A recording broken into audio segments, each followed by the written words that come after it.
Something remarkable happened in the world of earthquake science last year, and it's part of why seismologists are watching the Pacific so closely again right now.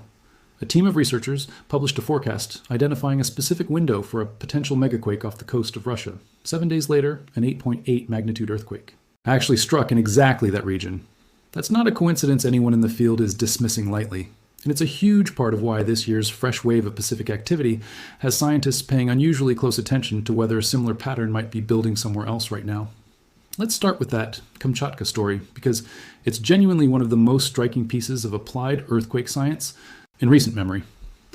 On July 23rd of 2025, researchers published a study examining what's known as ring-shaped seismicity structures, patterns where smaller earthquakes cluster in a roughly circular or elliptical formation around a specific point on a fault, something seismologists have long associated with the slow building preparation process that sometimes precedes a truly major earthquake. Analyzing decades of data from southern Kamchatka going back to 1973, the researchers identified 3 distinct ring-shaped structures at different depths beneath the peninsula, based on historical patterns showing that large earthquakes tend to follow a sudden spike in seismicity around these structures by roughly 10 to 15 years, and noting that Kamchatka had seen exactly that kind of spike back in 2016, the paper concluded there was a real likelihood of a major earthquake striking somewhere between 2026 and 2031, with an estimated magnitude between 8.4 and 8.8. 7 days after that paper was published, on July 29, 2025, an 8.8 magnitude earthquake struck off the Kamchatka Peninsula. It ranks as the 6th largest earthquake ever recorded by modern instruments, a genuine megathrust event along the Kuril-Kamchatka subduction zone, where the Pacific plate collides with and sinks beneath the surrounding crust. The rupture extended across an extraordinary stretch of the fault, somewhere between 390 and 600 kilometers long, with localized slip reaching 30 to 40 meters in places, and the shaking itself lasted roughly 4.5 minutes. Tsunami warnings went out across virtually the entire Pacific basin, reaching Japan, Hawaii, the US West, coast, Indonesia, China, Peru, and New Zealand, with waves measuring over 1.5 meters recorded in Hawaii alone. Less than 2 months later, in September, a magnitude 7.8 aftershock struck the same general region, triggering yet another round of tsunami warnings across the Kuril Islands and the Kamchatka coastline, with local officials reporting waves between 30 and 62 centimeters along parts of the peninsula and placing emergency services on high alert as crews rushed to inspect residential buildings and social institutions for damage. The scale of the original rupture is genuinely difficult to overstate. The last comparable megaquake to strike this exact stretch of coastline occurred back in 1952, a magnitude 9 event that produced a tsunami with waves exceeding 15 meters and killed several thousand people. Instruments as far away as Germany record D, the 2025 earthquake's seismic waves rippling through the ground, with monitoring stations documenting measurable ground displacement thousands of kilometers from the actual epicenter, a testament to just how much energy a rupture of this size actually releases into the planet's crust. If you're finding this breakdown useful, go ahead and hit that like button. It genuinely helps this kind of earthquake science coverage reach more people who want to actually understand what's happening beneath our feet. Here's why that timing matters so much to seismologists studying earthquake forecasting more broadly. Predicting the exact timing, location, and magnitude of a specific major earthquake remains, by nearly universal scientific consensus, something science simply cannot reliably do with precision, and researchers are typically extremely cautious about anything that sounds like a confident prediction. But this case sits in a genuinely different category. It wasn't a vague warning about general regional risk. It was a specific methodology applied to a specific fault system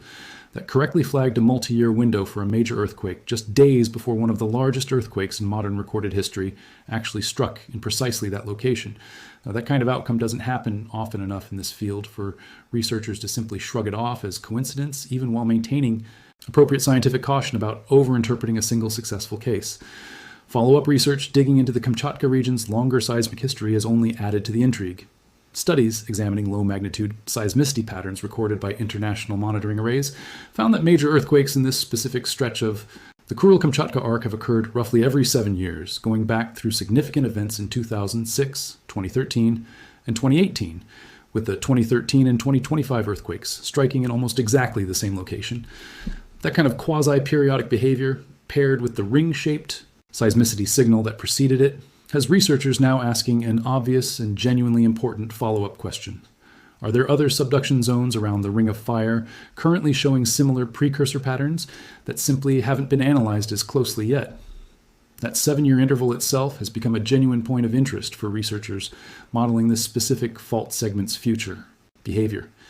If the pattern holds, it would suggest the Kuril-Kamchatka arc builds toward these major ruptures on a cycle can at least partially anticipate, rather than releasing stress in a purely random or unpredictable fashion. That's a meaningfully different picture than the way most subduction zones are typically discussed, where forecasting usually stops at broad, multi-decade probability windows rather than anything resembling a specific recurring interval. And it's part of why this particular stretch of Russia's Pacific coast has become such a closely studied natural laboratory for testing earthquake forecasting methods more broadly.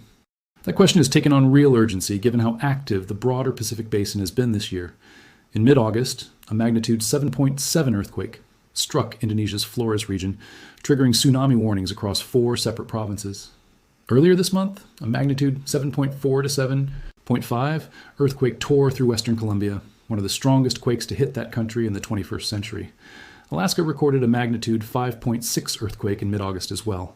described by forecasters as simply the latest jolt in an already unusually active year for the entire Ring of Fire. And a powerful magnitude 6.6 earthquake near Antarctica's South Shetland Islands has been tied to genuine, measurable magma movement beneath the plate boundary, exactly the kind of underlying process scientists watch closely when trying to understand whether a region's seismicity reflects deeper structural changes rather than routine background activity. None of these individual events have yet produced a confirmed ring-shaped seismicity signal the way Kamchatka's fault system did, but each one adds another data point researchers can eventually incorporate into exactly this kind of longer-term pattern analysis. It's important to be precise about what seismologists are and aren't claiming when they connect these dots, because the Kamchatka success story doesn't mean researchers can now confidently forecast exactly where the next megaquake will strike. Ring-shaped seismicity analysis requires decades of detailed historical data for a specific fault segment to even attempt this kind of forecast, and that level of data simply doesn't exist yet for every subduction zone circling the Pacific. What Kamchatka really demonstrated is that this particular methodology, when applied to a well-studied fault system with a long enough historical record, can potentially identify a meaningful risk window years in advance, a genuinely significant proof of concept that researchers are now working to test and refine across other data-rich regions of the Ring of Fire. Scientists remain careful to distinguish between validating a methodology after one striking outcome and declaring it a reliable predictive tool, since a single successful case, however dramatic, still requires testing against many more historical examples before the broader scientific community treats it as a genuinely established forecasting technique. Scientists studying subduction zones from Japan through the Philippines, Indonesia, and down through Chile and Peru are increasingly interested in applying similar ring-shaped analysis to their own regional datasets, specifically looking for the same kind of circular clustering pattern that preceded the Kamchatka event. Some of these zones already have the multi-decade seismic monitoring history required to attempt this kind of analysis. Others, particularly in more remote or historically under-monitored stretches of the Ring of Fire, simply don't yet, which is itself part of why global seismic monitoring infrastructure investment has become an increasingly urgent conversation within the earthquake science community following Kamchatka's dramatic validation of the underlying concept. Regions with especially long, well-maintained seismic catalogs, including Japan's extensively instrumented subduction zones and parts of the Chilean coast that experienced the largest earthquake ever recorded back in 1960, are considered particularly promising candidates for this kind of retrospective and forward-looking analysis, given how much historical data researchers already have on hand to work with. For anyone wondering whether this means a similarly major earthquake is imminent somewhere else along the Ring of Fire right now, the honest scientific answer is that nobody currently has a confirmed ring-shaped seismicity signal pointing to a specific other region the way that Kamchatka paper did. What has changed is the level of attention researchers are now paying to this kind of precursor pattern more broadly, and the genuine motivation Kamchatka's outcome has given the field to search more systematically across other well-monitored fault systems for something similar before the next major rupture happens, rather than only recognizing the pattern in hindsight. That shift in approach matters enormously for communities living along this stretch of the planet, because it represents a meaningful step beyond the traditional purely statistical earthquake forecasting that simply estimates long-term probability based on a false historical rupture interval. If ring-shaped seismicity analysis continues proving reliable as researchers test it against more historical cases and eventually future events, It could meaningfully improve the lead time communities and governments have to prepare for a major earthquake, potentially by years, rather than the vague, multi-decade probability windows that most current forecasting methods provide. For now, though, the practical takeaway remains grounded in exactly the same preparedness principles that have always applied to life along the Ring of Fire. Communities in seismically active regions should maintain emergency plans and supplies regardless of whether any specific forecasting method currently points to elevated risk in their particular area, since even well-validated precursor patterns like the one that preceded Kamchatka only identify a multi-year window rather than a specific date. And the vast majority of fault segments circling the Pacific currently have no comparable forecast attached to them at all, simply because the necessary historical data hasn't been fully analyzed yet.